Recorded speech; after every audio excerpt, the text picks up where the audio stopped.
Вітаю, шановні глядачі! Аб хлусні еўразійства мы паговорили у мінулый раз. А сёння паговорам об адносінах Еўропы і Еўразіі. Праўда ў тым, што народам Еўразіі, якім трэба захавацца і развівацца як нацыям, не патрэбная абстрактная Еўразія.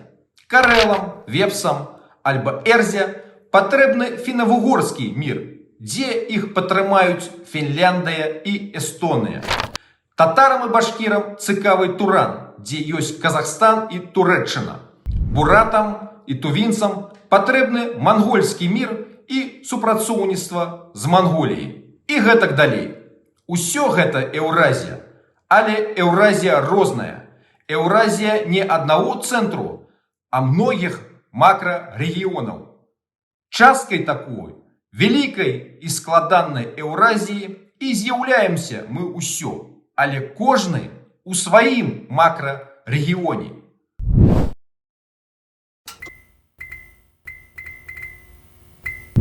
Што тычыцца Беларусі, Смаленшчыны, Пскоўшчыны, Цвершчыны, то яны таксама чыста геаграфічна знаходзяцца ў вялікай Еўразіі.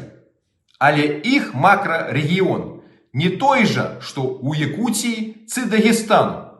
Яны гістарычна, геаграфічна, этнічна звязаны з прасторай Дуная, Віслы, Балтыкі, Скандынавіі. Гэта еўрапейская частка Еўразіі. А калі гаворка ідзе пра Беларусь, то не проста ўсходняя Еўропа, як, напрыклад, Чувашыя, а цэнтральная Еўропа, якая звязана і з усходняй Еўропай, і з паўночнай Еўропай, і з паўднёвай Еўропай. Це значыць гэта, што кожнаму ў сваім макрарэгіёне трэба засцерагчыся ад іншых, што трэба супрацьпаўставіць цэнтральную Еўропу Еўразіі. Не, калі мы аддаму ўсю Еўразію аднаму цэнтру, і гэты цэнтр будзе кантраляваць большасць яе народаў, земляў і ресурсаў, мы тут у себе не зможам абараніцца ад яго. Таму для супрацьдзеяння так званаму еўразійству нам трэба не антыеўразійства, а контрэўразійства. Трэба не супрацьпаўстаўляць себе народам Еўразіі, а змагацца за іх і падтрымліваць іх барацьбу супраць маскоўскай гегемоніі. Таму што з аднаго баку пад маскоўскай гегемоніяй няма будучыні, як у нацыі, у татараў, башкіраў, якутаў, буратаў і гэтак далей. Але з іншага баку, калі яны ўсё і ўсё астатніе будуць пад маскоўскай гегемоніяй, гэта будзе пагрозай у тым ліку цэнтральнай Еўропе. Таму менавіта контрэўразійства гэта тое, да чаго гістарычна прыйшлі палякі і украінцы. І калі беларусы хочуць быць суб'ектам геапалітыкі і вялікай гульні, а не іх аб'ектам, то ім таксама патрабуецца контрэўразійства, а не антыеўразійства.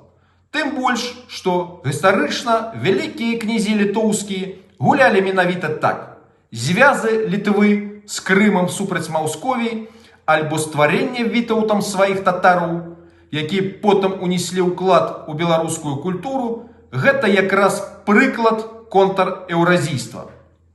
Польская версія контрэўразійства – гэта праметэізм Пілсудскага, які хацеў не толькі стварыць міжмор'е, але і дапамагчы вызваліцца паняволеным Расіяй народам. З 40-х гадоў гэта стала мэтай і арганізацыяй украінскіх нацыяналістаў, з ініцыятывай якой быў створаны антыбальшавіцкі блок народу. Дарэчы, у ім удзельнічалі і прадстаўнікі арганізацыі беларускіх нацыяналістаў Станкевіча, які ўваходзілі ў гэты звяз разам з прадстаўнікамі народаў Каўказу, Ідэл-Уралу, Сібіры і астатніх. Таму не трэба думаць, што калі ў Беларусі ёсць свая незалежная дзяржава, то ее не патрэбен тычыцца лёс народаў Расіі. Фактычна, па ступені незалежнасці розніца паміж лукашэнкаўскай Беларусю і кадыраўскай Чечнёй альбо Мініханаўскім Татарстанам невялікая.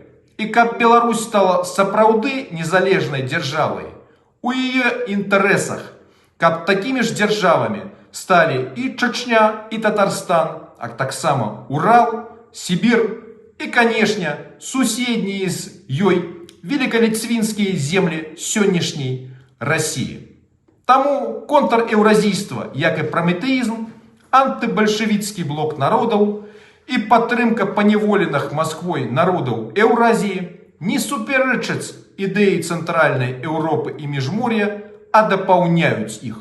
Міжмор'я і контрэўразійства – гэта і ёсць формула нашай наступальнай геапалітыкі.